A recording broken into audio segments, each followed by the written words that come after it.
И здравейте на всички, аз съм Ами и това е моята кандидатура за Amazing World. Днес ще ви покажа моите къщички, които съм подготвила за тази кандидатура. Тази къщичка мисля, че не се включва, но защото още не е довършена, но един вид такъв стил обичам. Той е стимпанк, средновековен. И нека да започваме. Това са моите къщички. Така изглежда. Това е къща. Къща е конюшня. И един вид кладенец, който има кофа. И изглежда по този начин. Предварително да кажа, че нищо не съм правила вътрешна обстановка в къщите. Тук има фенерче.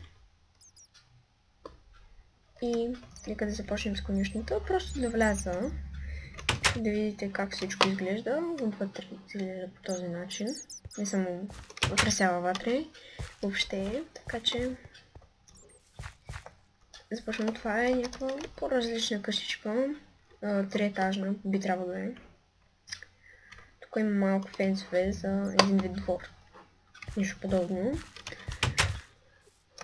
И тук така изглежда.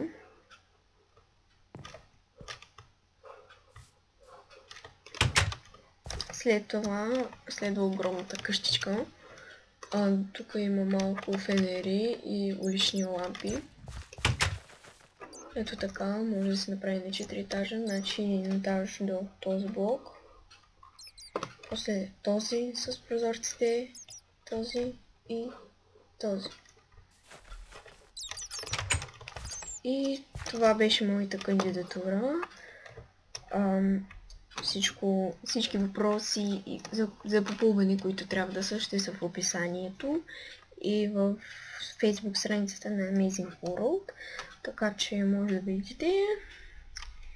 И мисля, че ви е харесало. Дано да ви е харесало.